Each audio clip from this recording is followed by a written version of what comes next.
में स्विच कर जाएंगे, जावा में आपके लिए कोई मसला नहीं बनेगा। लास्ट लेक्चर में हमने 4 टाइप्स ऑफ इंस्ट्रक्शंस डिस्कस की थी, जिनमें टाइप डिक्लेरेशन इंस्ट्रक्शन और अरिथमेटिक इंस्ट्रक्शन पे हमने काम कर लिया था। आज हम इनपुट आउटपुट इंस्ट्रक्शंस का बाकायदा आगाज करेंगे। मैंने अब इसको इस तरह से डिज़ाइन किया है कि आप जब इनपुट आउटपुट इंस्ट्रक्शन जो है वो कर लेंगे तो फर्स्ट 3 इंस्ट्रक्शंस करने के बाद आप इस काबिल हो जाएंगे कि आप छोटे छोटे खुद से प्रोग्राम, स्मॉल प्रॉब्लम्स जो है वो सॉल्व करना शुरू कर देंगे। तो उसके बाद फिर बाद में हम कंट्रोल इंस्ट्रक्शंस का स्टार्ट लेंगे। तो पहले हम जो है वो इनपुट आउटपुट इंस्ट्रक्शन करेंगे और कुछ अपनी प्रोग्रामिंग का बाकायदा आगाज़ कर देंगे।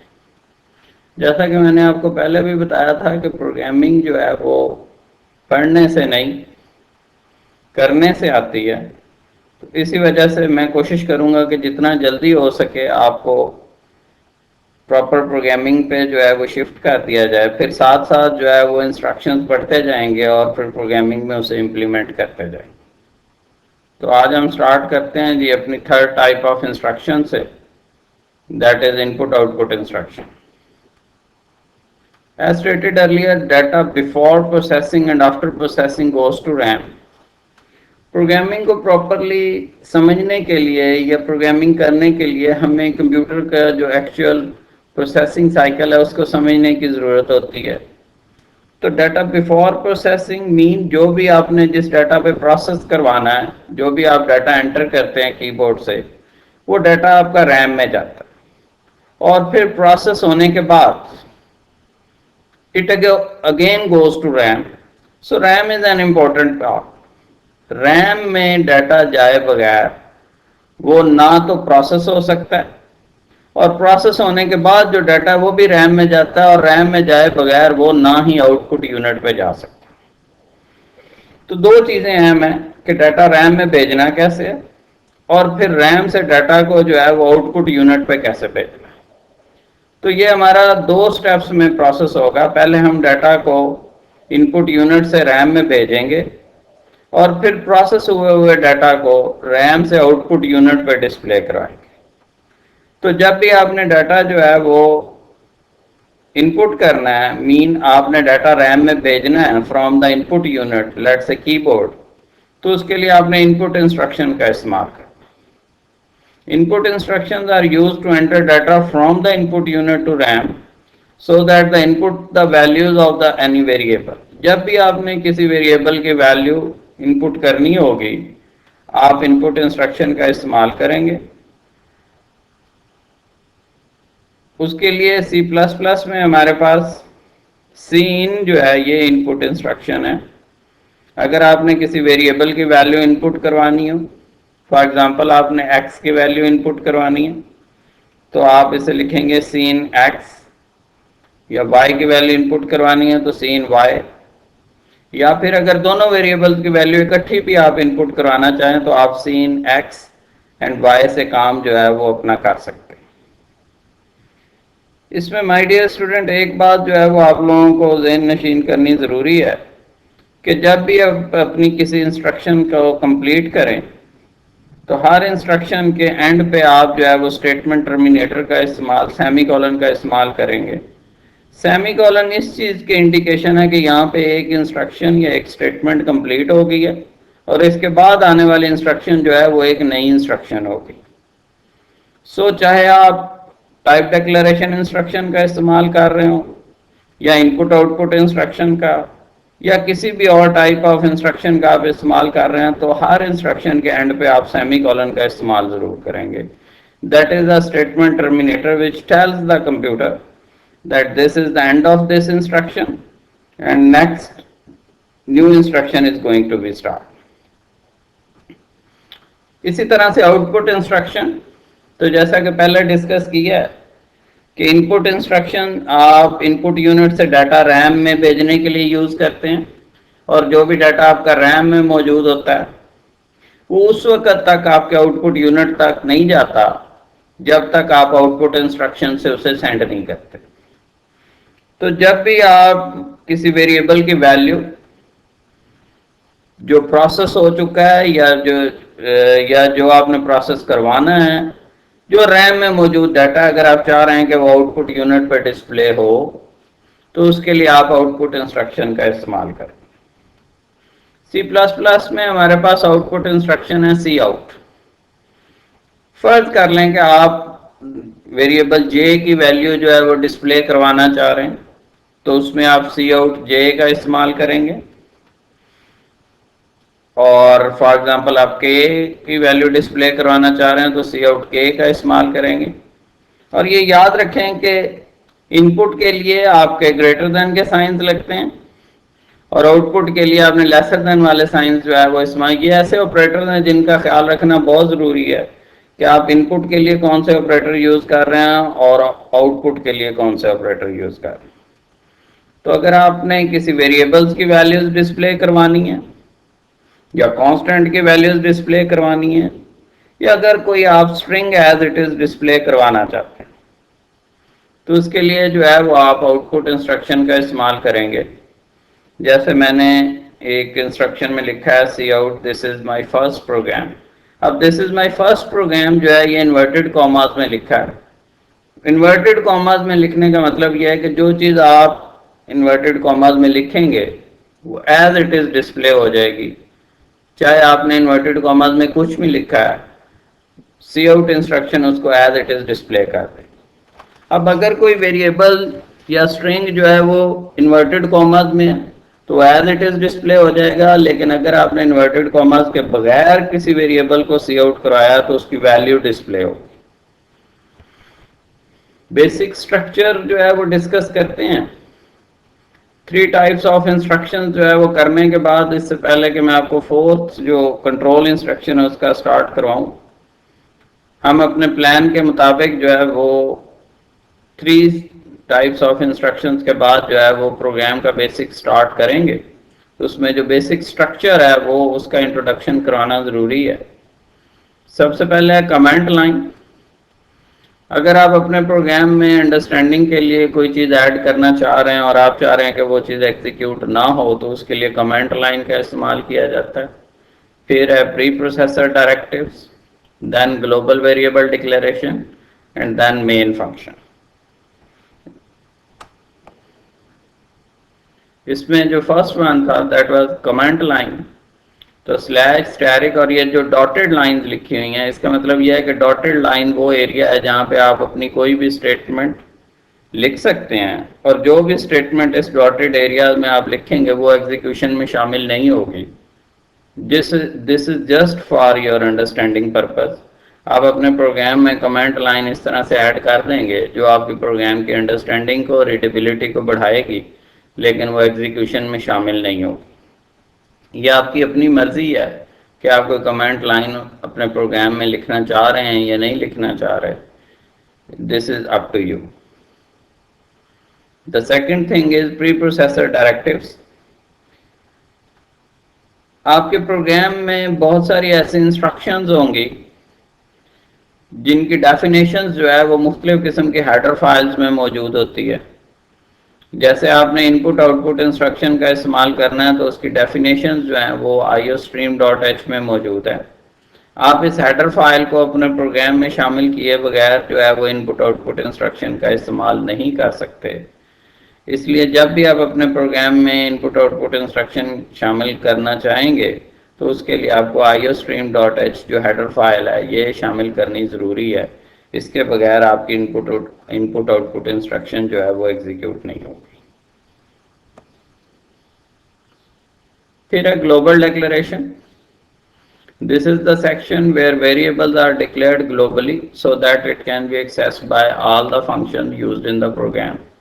ग्लोबल वेरिएबल्स आपके ऐसे वेरिएबल्स होते हैं जिनका scope throughout the program होता है। आप पूरे प्रोग्राम में आप उन वेरिएबल्स को एक्सेस कर सकते हैं।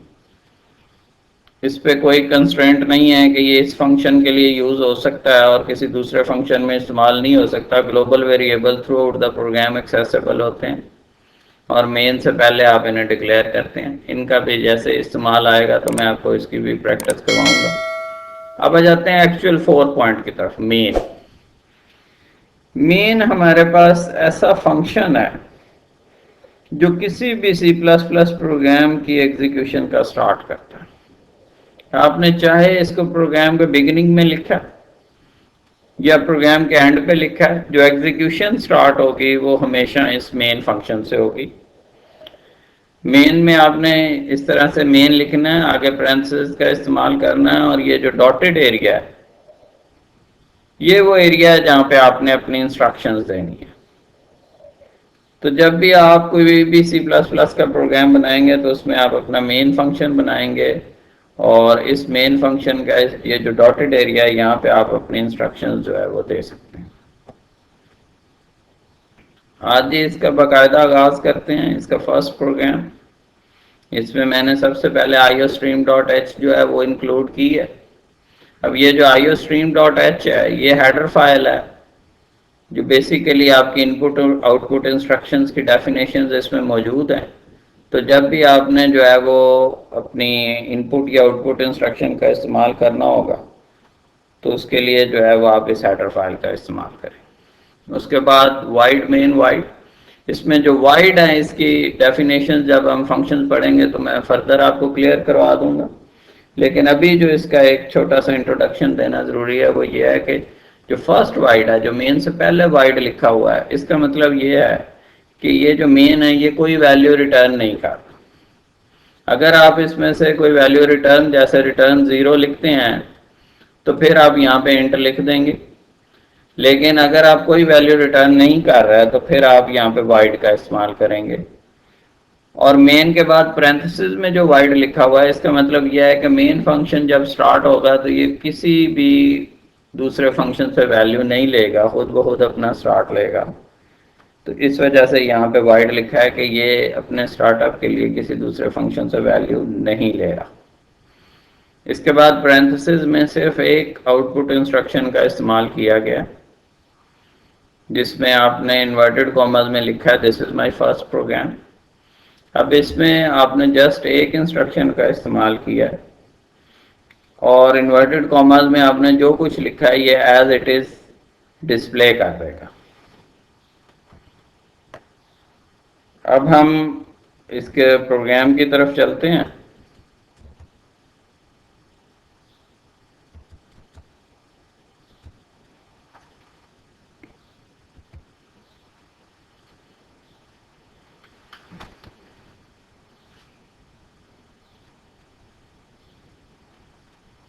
तो ये वो फर्स्ट प्रोग्राम है जो आपने बनाया है, इसको हमने टर्बो सी के एडिटर में जो है वो ओपन किया है।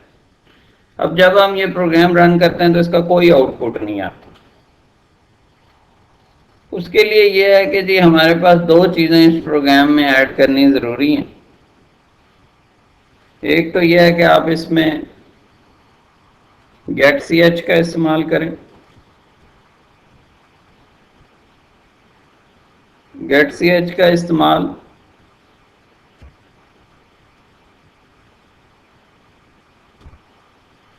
और दूसरा अब इसमें क्लियर स्क्रीन का इस्तेमाल करें।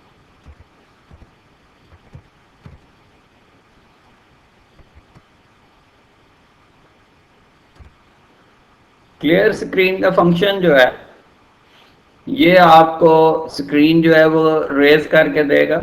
मीन अगर आपने कोई प्रोग्राम पहले से रन किया हुआ है या ऑलरेडी विंडो पे जो चीज़ मौजूद है, अगर आप क्लियर स्क्रीन का फंक्शन नहीं लगाते तो वो चीज़ डिस्प्ले हो जाएगी, लेकिन अगर आप क्लियर स्क्रीन का फंक्शन लगा देते हैं इसका मतलब आपने सबसे पहले जो है वो स्क्रीन को क्लियर कर दिया कि जो भी उस पर चीज़ मौजूद है वो रेज कर दी। और गेट सी एच का जो फंक्शन है ये एक करैक्टर इनपुट लेता है। तो जब आप प्रोग्राम एग्जीक्यूट करते हैं तो एग्जीक्यूशन इज़ टू फास्ट कि वो रिजल्ट दिखा के दोबारा सोर्स कोड आपको दिखाना शुरू कर देता है। तो अगर आप चाह रहे हैं कि आपका जो है वो वेट करे, प्रोग्राम आपको रिजल्ट दिखाए और जब तक आप कोई करेक्टर इनपुट ना करें प्रोग्राम की एग्जीक्यूशन टर्मिनेट ना हो, तो उसके लिए आप गेट सी एच का इस्तेमाल करते हैं। तो क्लियर स्क्रीन और गेट सी एच के फंक्शन के लिए आप एक हेडर फाइल इंक्लूड करेंगे।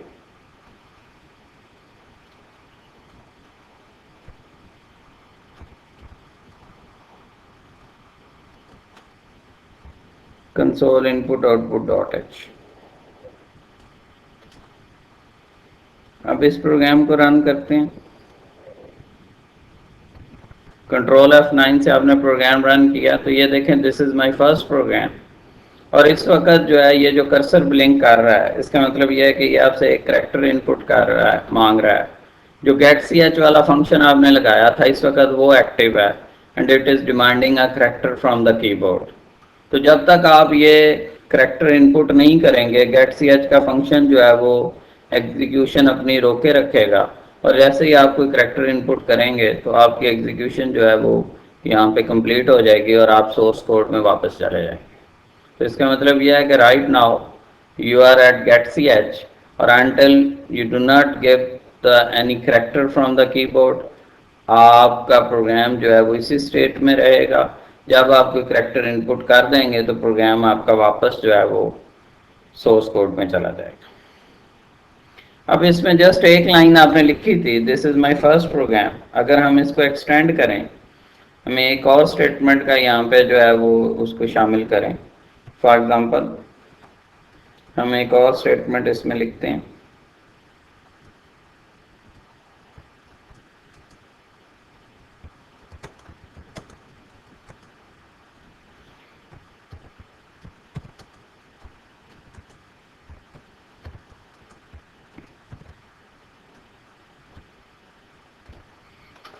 अब ये एक और स्टेटमेंट ऐड की गई है जिसमें इन्वर्टेड कॉमर्स में लिखा गया I am the student of BSIT। अब इस प्रोग्राम को अगर हम रन करते हैं, this is my first program, I am the student of BSIT। अब इसमें जो चीज़ और तलब है वो ये है कि जी हमने फर्स्ट लाइन लिखी और उसके बाद नेक्स्ट स्टेटमेंट का जो रिजल्ट है वो उसी स्टेटमेंट के पिछली स्टेटमेंट के रिजल्ट के साथ अपेंड हो गया, उसने लाइन चेंज नहीं की। तो ये जो फॉर्मेशन है इसकी सेटिंग आपके अख्तियार में है कि आप चाहें तो उसे उसी लाइन में कंटिन्यू करें, चाहे तो उसे नेक्स्ट लाइन में ले जाएं।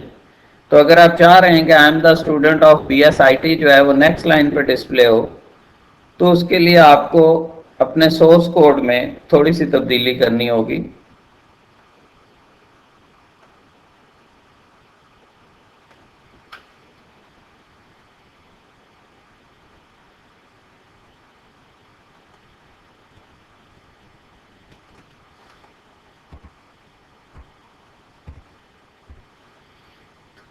अब ये जो एंडल मैंने ऐड किया है एंड ऑफ लाइन के लिए, यहाँ पे इसका मतलब ये होगा कि जब वो this is my first program जो है वो डिस्प्ले हो जाएगा, उसके बाद एंडल से यहाँ पे लाइन जो है वो कंप्लीट हो जाएगी और जो नेक्स्ट लाइन का रिजल्ट है वो नेक्स्ट लाइन पे चला जाएगा।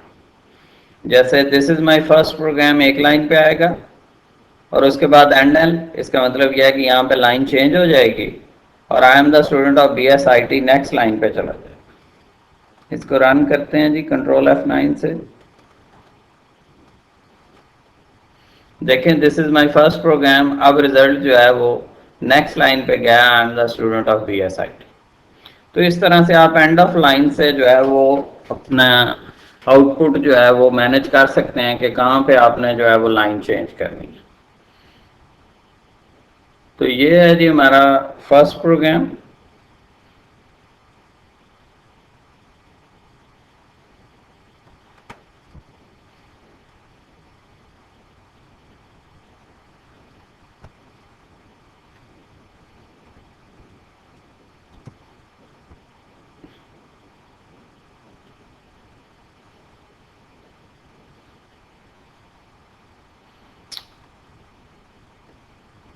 अब हम इसके कुछ प्रोग्रामिंग प्रैक्टिसेस की बात करते हैं। जैसे एक प्रोग्राम है आपके पास, फर्स्ट प्रोग्राम मैंने प्रैक्टिस के लिए ऐड किया है, write on the program that simply add two integer values. तो आप एक प्रोग्राम बनाएं जिसमें दो नंबर्स को ऐड किया जाए। इसी तरह से मैंने कुछ 5 जो है वो आपके लिए प्रैक्टिसेस जो है वो शामिल की हैं। तो आप इसी सीक्वेंस में जो है वो प्रोग्राम बनाएंगे। मैंने आप लोगों के लिए आज चूँकि फर्स्ट डे था तो कुछ जो है वो प्रैक्टिसेस जो है वो बनाई हैं। तो आज हम जो है वो इसका जो फर्स्ट प्रोग्राम था, write on the program that simply add two integer values, इसका स्टार्ट लेते हैं।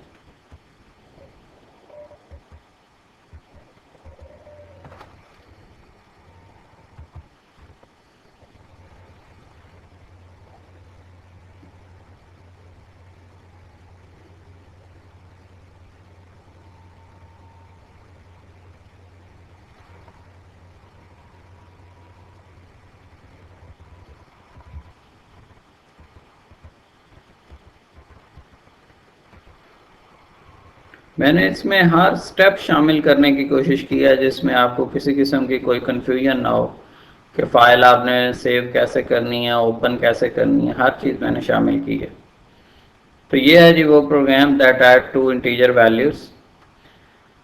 तो डियर स्टूडेंट, सबसे पहले तो आपने चूंकि इसमें हेडर फाइल्स जो है वो iostream.h और कंसोल इनपुट आउटपुट.h जो है ये शामिल रखनी है। उसकी वजह ये है कि अगर आपने इनपुट आउटपुट इंस्ट्रक्शन का इस्तेमाल करना है तो iostream.h इंक्लूड करनी ज़रूरी है, और अगर आपने जो है वो क्लियर स्क्रीन का या getch फंक्शन का इस्तेमाल करना है तो उसके लिए कंसोल इनपुट आउटपुट.h जो है वो शामिल करनी ज़रूरी है, क्योंकि क्लियर स्क्रीन फंक्शन और getch फंक्शन की जो डेफिनेशंस हैं वो आपकी इस हेडर फाइल में मौजूद।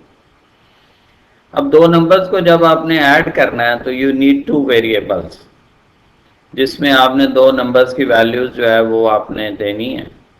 लेकिन यह है कि जब उनको आप ऐड करेंगे तो उसका जो रिज़ल्ट होगा वो भी चूंकि रैम में जाना है और उसके लिए भी आपको एक वेरिएबल की ज़रूरत पड़ेगी। इसका मतलब यह है कि आपको एक्चुअली जो दो नंबर ऐड करने हैं तो उसके लिए आपको तीन वेरिएबल्स की ज़रूरत पड़ेगी। दो वेरिएबल्स जिसमें वैल्यूज़ आप जो है वो देंगे जिनको ऐड करना है, और तीसरा वो वेरिएबल जिसमें उसका रिज़ल्ट आएगा। तो इसमें देखें जी, मैंने तीन वेरिएबल्स डिक्लेयर की हैं, एक्स, वाई और जी, और इन तीनों की टाइप जो है वो इंटीजर रखी है। तो फर्ज कर लें एक्स की वैल्यू हमारे पास 10 है, वाई की वैल्यू 20 है, तो इन दोनों को हमने ऐड करना है। तो z वो वेरिएबल है जिसमें जो है वो हम दो वेरिएबल्स की वैल्यू ऐड करेंगे। तो यहाँ पे z जो है ये अरिथमेटिक इंस्ट्रक्शन है जिसमें आपने x और y की वैल्यू को ऐड किया। अब यहाँ पे z की वैल्यू जो है वो कैलकुलेट हो चुकी है, लेकिन जब तक आप z की वैल्यू को डिस्प्ले नहीं करवाएंगे वो आउटपुट यूनिट पे नहीं आएगी।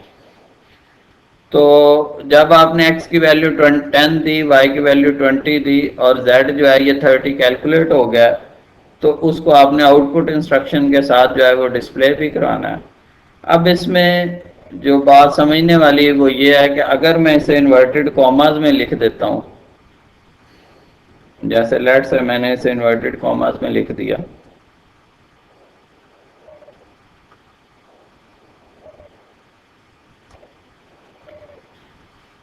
तो इसकी एग्जीक्यूशन चेक करें जरा।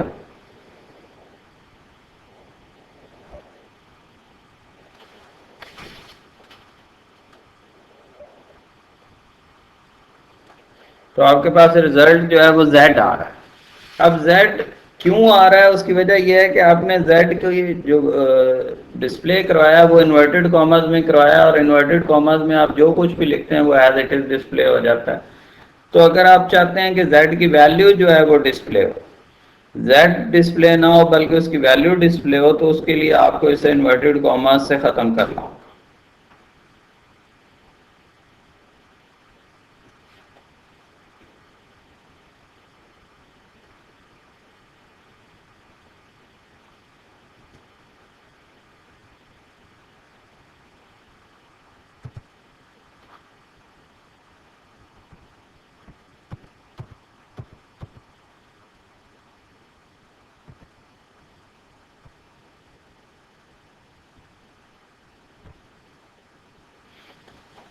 अब अगर आप z को इन्वर्टेड कॉमास के बगैर सिंपल z जो है वो सी आउट करवाएंगे तो अब जो है वो z डिस्प्ले नहीं होगा बल्कि z की वैल्यू डिस्प्ले होगी। देखें 30 डिस्प्ले हो रहा है। अब ये 30 क्या है, ये z की वैल्यू है जिसमें x जो है was 10, y was 20 and z was x plus y, so the result is 30। इस तरह से आप जो है वो दो इंटीजर वैल्यूज को ऐड कर सकते हैं। यहाँ पे अगर आप x प्लस वाई की जगह पे x माइनस वाई लिखेंगे तो सब्ट्रैक्शन आ जाएगी। अगर आप x मल्टीप्लाई बाय वाई लिखेंगे तो इसकी मल्टीप्लिकेशन आ जाएगी। फॉर एग्जांपल हम इसमें तब्दीली करते हैं, आप प्लस की जगह पे जो है वो मल्टीप्लिकेशन कर दें।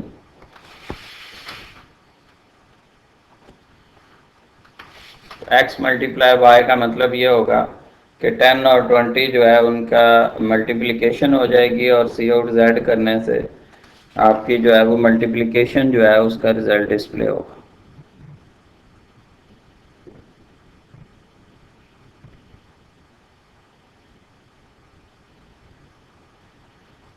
Ten multiply by 20 that is 200। इस तरह से जो है वो आप कोई भी अरिथमेटिक ऑपरेटर का इस्तेमाल करेंगे यहाँ पे तो आपकी वैल्यू जो है वो उस अरिथमेटिक ऑपरेटर के रिजल्ट के तौर पे आएगी।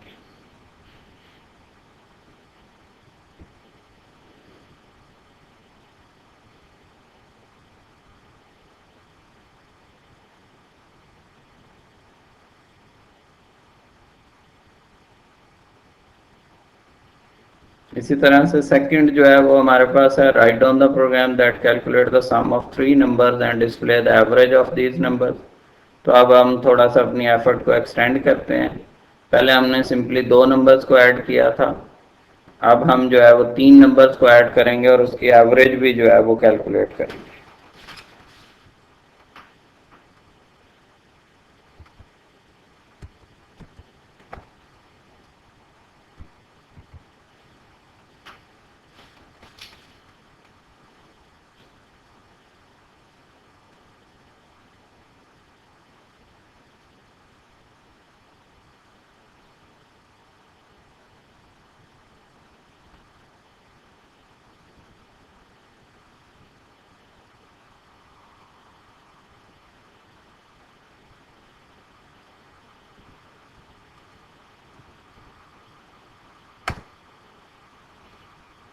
हाँ जी, ये वो प्रोग्राम है that calculate the sum and average of 3 numbers.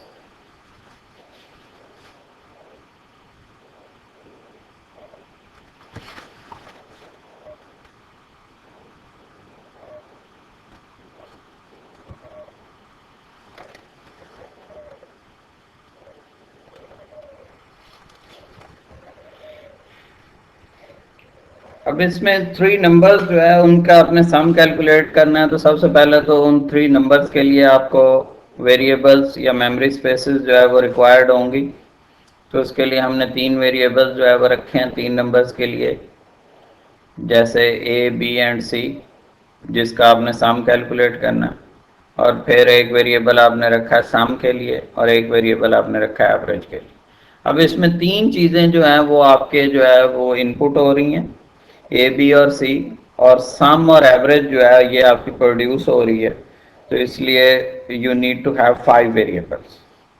अब इसमें ए की वैल्यू आपने 10 रखी है, बी की वैल्यू 20 और सी की वैल्यू 30। अब इसका अगर आपने सम करना है तो sum is equal to A plus B plus C, तीनों वेरिएबल्स ऐड हो जाएंगे और उसकी वैल्यू जो कैलकुलेट होगी वो सम में चली जाएगी।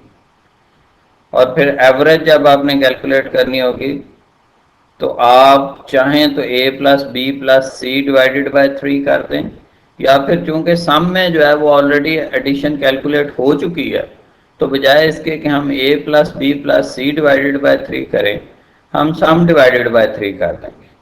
सम डिवाइडेड बाय 3 करने से मुराद यह है कि a प्लस बी प्लस सी का रिजल्ट ऑलरेडी सम में आ चुका है। सम डिवाइडेड बाय 3 करने से एवरेज कैलकुलेट हो जाएगी। अब सम और एवरेज कैलकुलेट हो जाएगी लेकिन वो डिस्प्ले नहीं होगी। अगर आप चाहते हैं कि सम की वैल्यू जो है वो डिस्प्ले हो और एवरेज की वैल्यू डिस्प्ले हो तो उसके लिए आपको आउटपुट इंस्ट्रक्शन का इस्तेमाल करना होगा। तो यहाँ पे आउटपुट इंस्ट्रक्शन को थोड़ा सा मैंने जो है वो इन्हेंस किया है कि यहाँ पे सी आउट आगे इन्वर्टेड कॉमास में मैंने sum is equal to inverted quotes में लिखा है।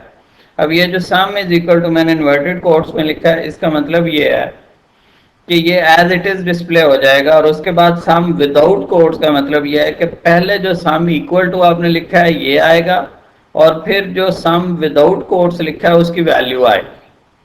तो इसका रिजल्ट आएगा सम इक्वल टू आगे सम की value. Similarly cout average equal to मैंने कोट्स में लिखा है और फिर एवीजी लिखा है। इसका मतलब यह है कि पहले average equal to as it is आ जाएगा और फिर एवरेज की वैल्यू आएगी। तो ये बेसिकली आपके आउटपुट को थोड़ा बेहतर बनाने के लिए इसकी फॉर्मेशन चेंज की गई है।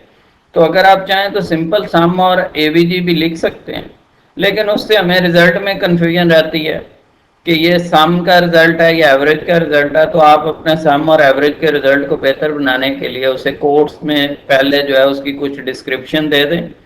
वो डिस्क्रिप्शन उसको जो है वो क्लियर कर देगी कि यहाँ पे आगे किसकी वैल्यू आने वाली है। तो ये जो कोट्स में मैंने लिख दिया इसका मतलब ये है कि मैंने कुछ डिस्क्रिप्शन शामिल की है।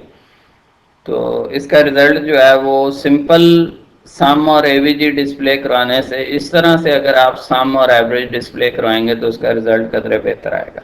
तो ये आपकी अपनी फॉर्मेशन है, आप इसको जैसे मर्जी करें।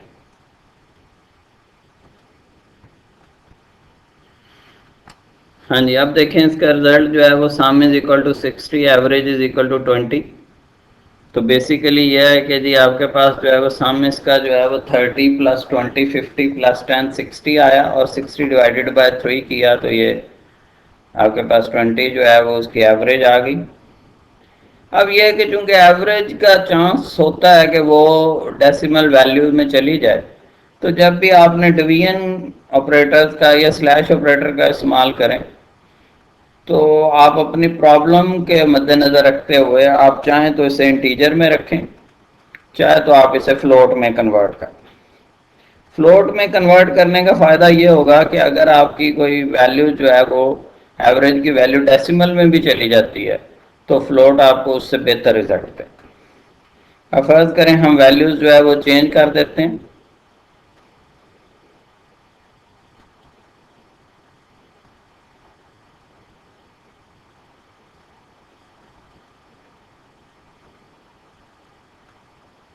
अब प्रोग्राम को रन करें।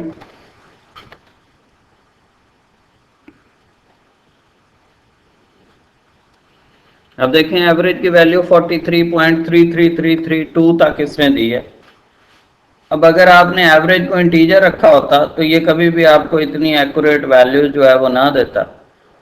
तो इस वजह से अगर आप चाहें तो आप इसे जो है वो फ्लोट में रख दें ताकि रिजल्ट आपको ज़्यादा एक्यूरेसी के साथ मिल जाए। अब इसमें प्रॉब्लम यह है कि जी यहाँ पे आपने यूज़र से कहीं पे भी इनपुट नहीं लिया, बल्कि आपने तीनों वेरिएबल्स की वैल्यू खुद से असाइन की है और असाइन करके उसका सम और एवरेज जो है वो कैलकुलेट किया। अब फर्ज करें कि आप चाह रहे हैं कि वैल्यूज जो है वो असाइन ना की जाएं, बल्कि वैल्यूज जो है वो यूज़र से इनपुट ली जाए। तो उसके लिए जो है वो आप वैल्यू असाइन करने की बजाय वैल्यूज को इनपुट करें और उसके लिए इनपुट इंस्ट्रक्शन का इस्तेमाल करें। तो आपने ए की वैल्यू 67 करने की बजाय आप इसे सीन ए कर दें।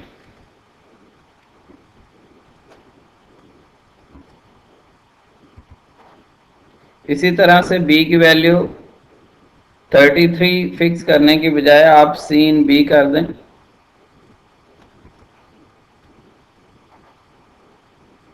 और इसी तरह से आप c इज इक्वल टू 30 करने की बजाय इसे आप सीन 30 कर दें, सीन सॉरी सी कर दें।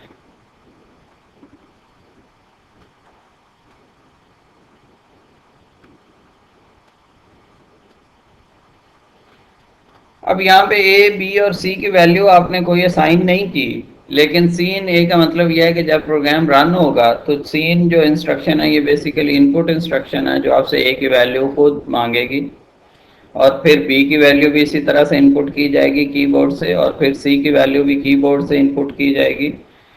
तो बेहतर यह है कि वैल्यू असाइन करने के बजाय आप इनपुट इंस्ट्रक्शन का इस्तेमाल करें जिससे कीबोर्ड से वैल्यू यूज़र से इनपुट जो है वो लिया जाएगा। तो इस प्रोग्राम को रन करते हैं।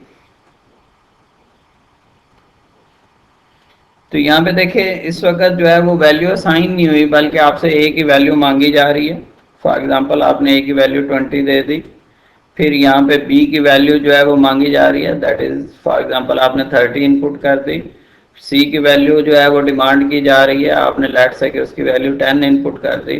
तो the result is 60 and some is 60 and average is 20।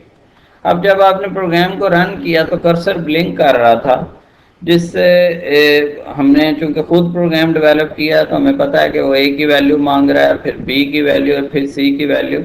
लेकिन आप अपनी इस फॉर्मेशन को थोड़ा सा बेहतर बना लें, जिससे एटलीस्ट पता चले कि इस वक्त वो किस चीज़ की वैल्यू जो है वो आपसे इनपुट कर रहा है। तो दोबारा सोर्स कोड में जाते हैं। तो इनपुट करने से पहले हम एक स्टेटमेंट का जो है वो शामिल कर लेते हैं इसमें हम लिखते हैं सी out enter the value of a। अब इस प्रोग्राम को रन करें। अब ये देखें आपके सामने लिखा हुआ आ रहा है एंटर द वैल्यू ऑफ ए। इसका मतलब यह है कि आपकी अंडरस्टैंडिंग थोड़ी क्लियर हो गई है कि आपसे ए की वैल्यू डिमांड की जा रही है, आप ए की वैल्यू दें। अब ये कर्सर ब्लिंक कर रहा है, ये इस वक्त बी की वैल्यू मांग रहा है, लेकिन आपको नहीं पता कि जी वो आपके सामने किस चीज़ की वैल्यू मांग रहा है। तो आप इसे बी की वैल्यू दे दें, सी की वैल्यू दे दें। तो अब इसमें जो पहली statement enter the value of A है, that is looking much better than 20 and 30। तो हमें 20 और 30 की फॉर्मेशन को भी बेहतर करने की ज़रूरत है। तो हम अपने सोर्स कोड में थोड़ी और तब्दीली करते हैं।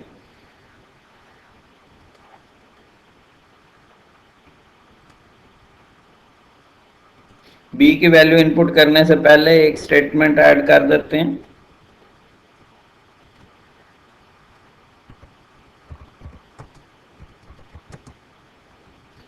ये वो सारी चीज़ें हैं जो मैंने अक्सर स्टूडेंट को ऑब्जर्व किया है कि उन्हें पता नहीं होता कि कहाँ पे हमने इनपुट इंस्ट्रक्शन का इस्तेमाल करना है, कहाँ पे आउटपुट इंस्ट्रक्शन का इस्तेमाल करना है। स्टूडेंट रट्टा लगा लेते हैं प्रोग्राम्स को, और उसके बाद फिर जो है वो जब उन्हें एक्चुअल क्रिएटिविटी की तरफ जाते हैं तो उन्हें सही पता ही नहीं होता कि किस टूल का, किस इंस्ट्रक्शन का इस्तेमाल मैंने कहाँ पे करना है। इस वजह से मैं बिल्कुल बेसिक्स जो है वो आपको करा रहा हूँ, ताकि आपको कन्फ्यूजन ना हो कि जी किस चीज़ का इस्तेमाल कहाँ पे किया जाए तो वो चीज़ बेहतर बन जाती है। तो अगर आप ये स्ट्रिंग शामिल नहीं भी करते तो रिज़ल्ट तो आ रहा था, लेकिन जब आपने ये फॉर्मेशन थोड़ी सी चेंज किया तो रिज़ल्ट आप देख रहे हैं कि वो काफ़ी बेहतर हो गया, अंडरस्टैंडिंग आपकी काफ़ी बेहतर हो गई है। तो रीडेबिलिटी को इम्प्रूव करने के लिए आप इस तरह की स्टेटमेंट जो है वो खुद शामिल करेंगे। इससे आपके प्रोग्राम का जो आउटपुट है वो काफ़ी बेहतर हो जाएगा, इम्प्रूव हो जाएगा। अब देखें मैंने सीन ए करने से पहले लिख दिया enter the value of a. ये स्टेटमेंट इनपुट इंस्ट्रक्शन से पहले एग्जीक्यूट होगी, तो एंटर द वैल्यू ऑफ ए पहले आ जाएगा और फिर इनपुट इंस्ट्रक्शन आएगी। फिर इसी तरह से enter the value of b पहले आ जाएगा, फिर इनपुट इंस्ट्रक्शन आएगी। फिर enter the value of c पहले आ जाएगा, फिर इनपुट इंस्ट्रक्शन आएगी। सो ए, बी और सी की वैल्यू को इनपुट करने से पहले आपके पास जो है वो उनकी सेंटेंस आ जाएगा कि क्या आप एक्चुअली करने जा रहे हैं। अब प्रोग्राम को रन करें। अब ये देखें एंटर द वैल्यू ऑफ ए, यहाँ पे आपकी इनपुट इंस्ट्रक्शन एग्जीक्यूट हो रही है और वो आपसे ए की वैल्यू जो है वो डिमांड कर रही है। फॉर एग्जांपल आपने 45 एंटर कर दिया। उसके बाद ये देखें enter the value of b, ये वो लाइन है जो आपने खुद ऐड की थी सीन बी करने से पहले। तो इससे आपका रिजल्ट जो है वो काफ़ी इंप्रूव हो गया है। आप बी की वैल्यू इनपुट करें। फिर देखें ये थर्ड लाइन आपने खुद ऐड की थी एंटर द वैल्यू ऑफ सी, तो इससे सी का वैल्यू आप इनपुट करनी है। तो ये आपके सामने जो है वो पहले से आ रहा है। फॉर एग्जांपल आपने 80 लिख दिया। तो अब जो है वो फॉर्मेशन जो है वो पहले से मच बेटर हो गई है कि आप ए या बी और सी की वैल्यू इनपुट करते हैं तो उससे पहले जो है वो उसकी स्टेटमेंट लिखी हुई आ जाती। अब ये देखें जो रिजल्ट है वो भी आपके सामने आ गया कि सामने इसका जो है वो बन रहा है 45, 60 और 80 का सम जो है वो 185 बन रहा है और एवरेज उसकी 61.666668 आ रही है। तो इस तरह से आप अपने रिजल्ट को जो है वो बेहतर बना सकते हैं। तो ये जो आउटपुट इंस्ट्रक्शन है, जैसे enter the value of A inverted commas में, ये आपने अपनी मर्ज़ी से जहाँ पे आपको ज़रूरत हो वहाँ पे आप शामिल करें। ये आपकी अपनी फॉर्मेशन है, आप अपनी मर्ज़ी से रिज़ल्ट को बेहतर बना सकते हैं, रीडेबिलिटी उसे इम्प्रूव कर सकते हैं। तो इसमें कोई रट्टा लगाने की ज़रूरत नहीं है कि पहले एंटर द वैल्यू ऑफ ए लिखा। अब फर्ज कर लें कि फर्स्ट स्टेज पे हमने ये कोई भी एंटर द वैल्यू ऑफ ए नहीं लिखा था, डायरेक्ट सीन ए, सीन बी और सीन सी लिखा था। तो प्रोग्राम तो आपका तब भी ठीक था, लेकिन जब ये लाइंस ऐड कर दी तो प्रोग्राम का रिजल्ट जो है वो थोड़ा बेहतर हो गया। तो इस तरह से आप जो है वो अपने प्रोग्राम की फॉर्मेशन बेहतर कर सकते हैं, बट ये आपकी अपनी मर्जी है कि आप क्या चीज़ लिखते हैं।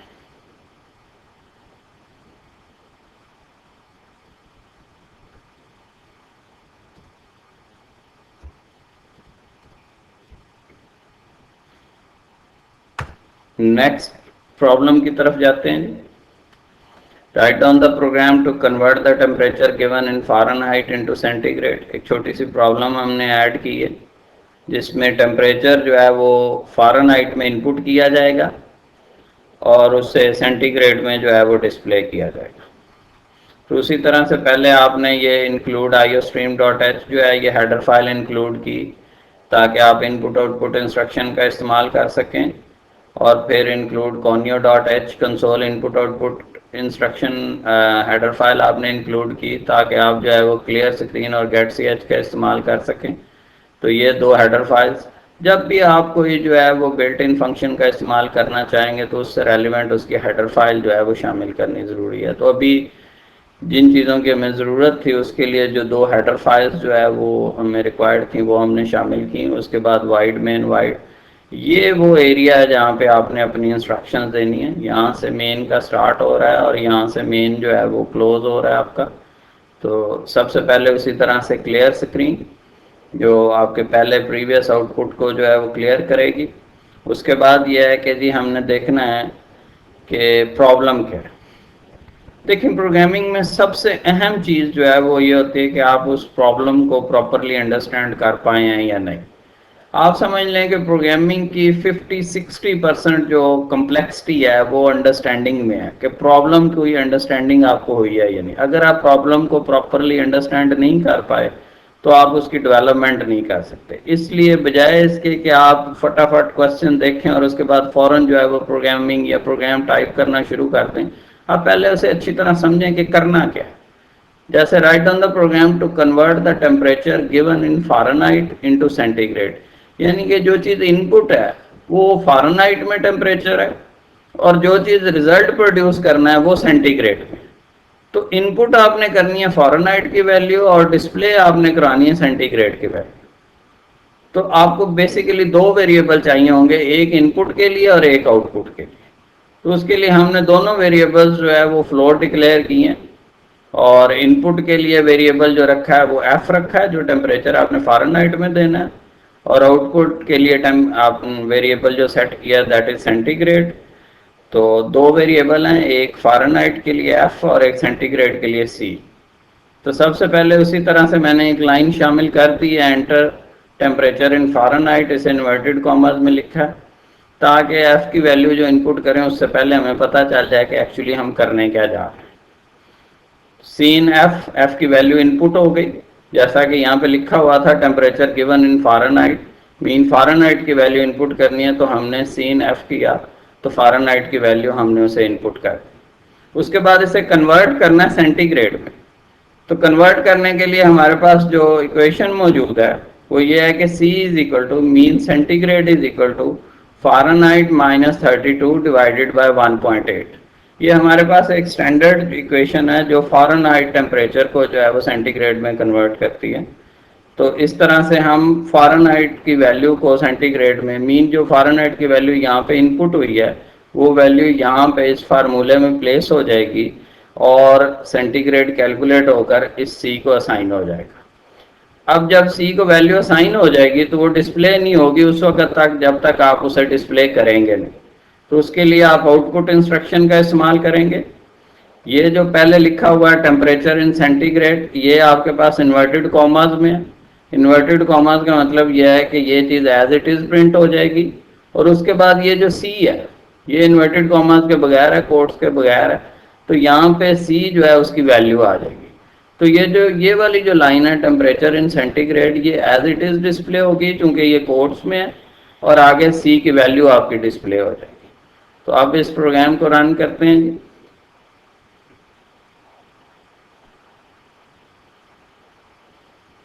तो यहाँ पे पहले जो है वो आपसे टेम्परेचर इन फ़ारेनहाइट डिमांड कर रहा है, लेट से हम इसकी वैल्यू जो है वो 80 दे देते हैं, एंटर करें तो टेम्परेचर इन सेंटीग्रेड इज 26.666। तो जो भी आपने फ़ारेनहाइट में टेम्परेचर इनपुट किया है, यहाँ पे क्या होगा कि वो सेंटीग्रेड में उसकी जो वैल्यू है वो आपके सामने डिस्प्ले हो जाएगी। नेक्स्ट असाइनमेंट की तरफ जाते हैं।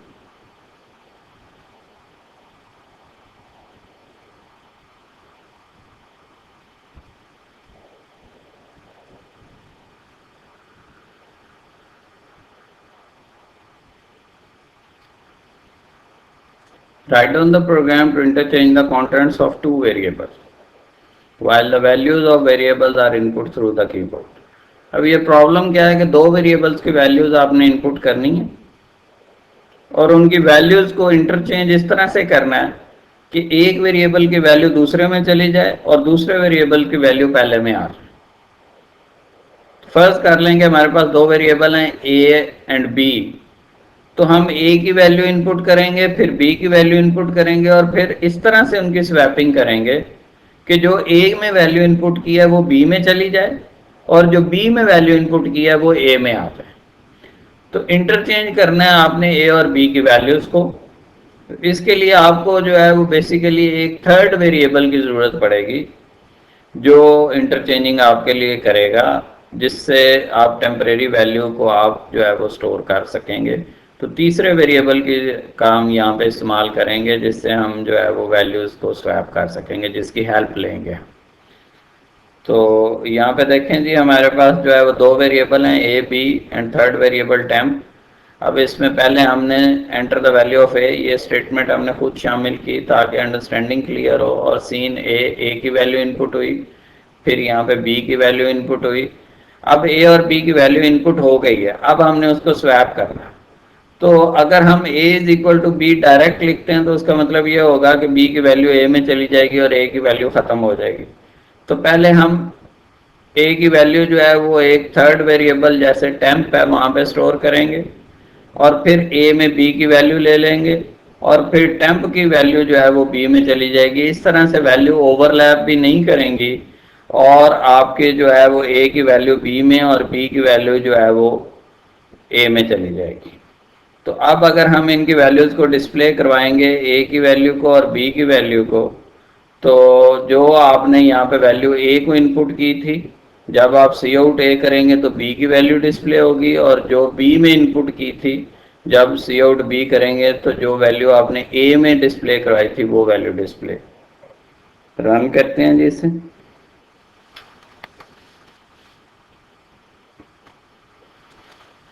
ए की वैल्यू लेट से आपने 10 दी, बी की वैल्यू लेट से आपने 20 दी।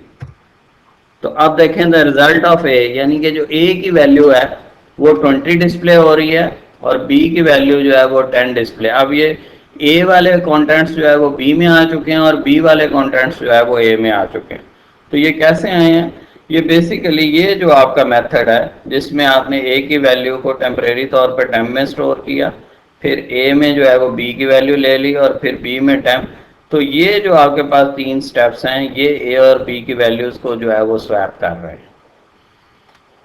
तो डियर स्टूडेंट, ये जस्ट आप लोगों की एक अंडरस्टैंडिंग के लिए, उस प्रैक्टिस के लिए कुछ मैंने प्रोग्राम्स जो है वो शामिल किए हैं।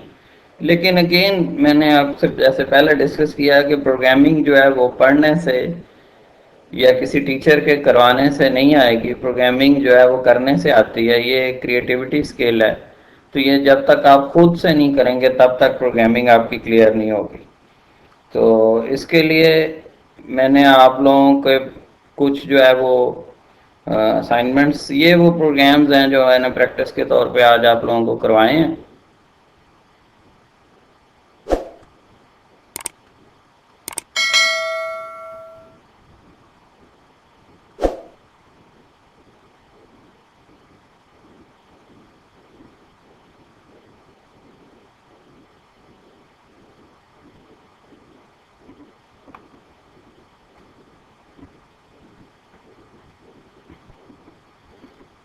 अब ये है कि कुछ जो है वो मैंने असाइनमेंट्स जो है वो आप लोगों के लिए जो है वो सेट की हैं। आप इन असाइनमेंट्स पे खुद से काम करें। होपफुली मैं संडे वाले दिन अपनी नेक्स्ट क्लास का स्टार्ट लूँगा, तो उसमें मैं आपको ये असाइनमेंट जो है वो सॉल्व करवाऊँगा, लेकिन बेहतर ये होगा कि आप ये असाइनमेंट्स खुद से करें, इनकी प्रैक्टिस करें, और फिर जब मैं इनको कराऊँ तो आप उसके साथ अपने रिज़ल्ट को कंपेयर करें कि आपने क्या वैसे ही वो किए हैं, आपकी एक्यूरेसी जो है वो चेक हो जाएगी। तो इसके लिए जो है वो आप बेशक जिन प्रोग्राम्स की प्रैक्टिस की है आप उनका इस्तेमाल करें, लेकिन ये है कि चीटिंग ना करें, और कोई इसमें जो है वो किसी दूसरे सोर्स का जो है वो इस्तेमाल ना करें। अपने क्लास फेलोज से डिस्कस करने की बजाय आप मुझे मैसेज करें, मैं आपको ब्रीफ करूँगा। तो आप असाइनमेंट्स जो है वो करने की कोशिश करें, और फिर इसको जो है वो जब मैं करवाऊँ तो फिर उसके साथ उसका कंपैरिजन करें कि आपने कितना एक्यूरेटली वो असाइनमेंट्स किए हैं। द फर्स्ट असाइनमेंट है the distance between two cities input through the keyboard in kilometers. Write the program to convert the distance in meters, feet, inches and centimeter. अब इसमें यह है कि आपने जो दो सिटीज़, कोई भी दो सिटीज़ फर्ज कर लेने, और उनमें जो डिस्टेंस है वो किलोमीटर्स में, फॉर एग्जांपल जो डिस्टेंस इन किलोमीटर आप एंटर करें वो 50, 60, 70, जो भी वैल्यू आप इनपुट कर रहे हैं वो किलोमीटर में उसको एज्यूम करें, और फिर जो वैल्यू आपने इनपुट की है उसको मीटर्स में कन्वर्ट करें, फीट में कन्वर्ट करें, इंचेस में कन्वर्ट करें, सेंटीमीटर्स में कन्वर्ट करें। इसका मतलब ये हुआ कि किलोमीटर की वैल्यू आपने इनपुट करनी है, और जो वैल्यू इनपुट आपने किया उसी वैल्यू को आपने मीटर्स में भी कन्वर्ट करना है, फीट में भी कन्वर्ट करना है, इंचेस में भी कन्वर्ट करना है, और सेंटीमीटर्स में भी कन्वर्ट करना है। तो एक वैल्यू को जो आपने इनपुट किया उसे मीटर, फीट, इंचेस और सेंटीमीटर्स में कन्वर्ट करना। फिर दूसरी प्रॉब्लम है interchange the contents of two variable without introducing third variable. अब ये देखेंगे मैंने आपको ये एक प्रैक्टिस करवाई है जिसमें दो वेरिएबल्स के कंटेंट्स को इंटरचेंज किया है, लेकिन उसमें हमने थर्ड वेरिएबल का इस्तेमाल किया, क्योंकि उसके बगैर जो है वो इंटरचेंजिंग जो है वो सामने लग रहा था कि वो एग्जीक्यूट नहीं हो पाएगी। तो अब जो है जो एक असाइनमेंट आप लोगों को दी जा रही है उसमें यह है कि आप थर्ड वेरिएबल की हेल्प लिए बगैर आप उन्हीं दो वेरिएबल्स की वैल्यूज को जो है वो इंटरचेंज करें, और थर्ड वेरिएबल इंट्रोड्यूस नहीं आपने करना, दो वेरिएबल्स की वैल्यूज या उनके कंटेंट्स को आपने इंटरचेंज करना। फिर तीसरी प्रॉब्लम है कि if a 5 digit number is input through the keyboard, write a program to calculate the sum of its digits. कि एक 5 डिजिट नंबर आपने इनपुट करना है, फॉर एग्जांपल ए की वैल्यू आप एंटर कर देते हैं 12,345, तो ये एक 5 डिजिट नंबर है 12,345, 1 2 3 4 और 5 डिजिट नंबर 12,345 आपने इनपुट किया किसी एक वेरिएबल में, लेट से ए की वैल्यू आपने इनपुट की 12,345, और प्रोग्राम क्या करे कि आपको 12,345 जो डिजिट्स बन रही हैं इनका सम जो है वो डिस्प्ले करे। जैसे 12,345 का सम जो है वो क्या बन रहा है, 3 3 6 4 10 और 15, 12,345 का जो सम है दैट इज 15। तो ये जो 1 2 3 4 5 डिजिट्स बन रही हैं 5 डिजिट्स में, इसका जो सम आ रहा है दैट इज 15, तो 15 मस्ट बी डिस्प्लेड। सो कोई भी 5 डिजिट नंबर 24,541 इसका जो सम बन रहा है वो डिस्प्ले होना चाहिए। तो आपने एक नंबर इनपुट करना है, लेकिन वो एक नंबर 5 डिजिट का होना चाहिए, और रिजल्ट के तौर पे उन डिजिट्स का सम जो है वो डिस्प्ले हो। फिर नेक्स्ट असाइनमेंट जो है वो ये है कि if the selling price of an item is input through the keyboard and the profit earned on it is also input through the keyboard, यानी कि दो चीज़ें आपने इनपुट करनी है कि कोई आइटम जो है वो आपने बेचा है तो उसकी प्राइस आपने इनपुट करनी है, और जो आपको प्रॉफिट हुआ है बेचने पे वो आपने इनपुट करना है। Write down the program to find the cost price of an item. तो बेसिकली प्रोग्राम जो है वो फाइंड करके बताया कि वो आइटम आपने खरीदा कितने का था। तो दो चीज़ें आपने इनपुट करनी है और तीसरी चीज़ डिस्प्ले करनी है। तो जो इनपुट करनी है उसमें क्या क्या है कि आपने वो आइटम जो है वो बेचा कितने का और उस पर आपको प्रॉफिट कितना हुआ है, और जो उसकी कॉस्ट प्राइस है मीन जो आइटम खरीदा है वो कितने का था वो डिस्प्ले होना चाहिए। तो सेलिंग प्राइस और प्रॉफिट जो है वो इनपुट करना है और कॉस्ट प्राइस जो है ये आपने कैलकुलेट करनी है। तो ये 5 असाइनमेंट्स हैं। मैं इंशाल्लाह संडे तक आपको जो है वो इन असाइनमेंट्स का सलूशन अपलोड कर दूंगा, लेकिन यह है कि मेरे सलूशन से पहले कोशिश करें कि आप इन असाइनमेंट्स को खुद से सॉल्व करें, क्योंकि जब तक आप खुद से काम नहीं करेंगे प्रोग्रामिंग आपको तब तक नहीं आएगी। तो गलत करें, ठीक करें, एरर्स के साथ करें, but you need to start your own programs. तो तभी आप एक अच्छे जो है वो प्रोग्रामर बन सकेंगे। तो मैं आप लोगों को जो है वो इसके सॉल्यूशंस दूंगा, उसके लिए आपके पास एक दिन मौजूद है। आप ये 5 प्रॉब्लम्स जो है वो करें और उसके बाद जब मैं आपको सॉल्यूशन दूं तो आप अपने रिजल्ट को इसके साथ कंपेयर कर लें। Thank you very much.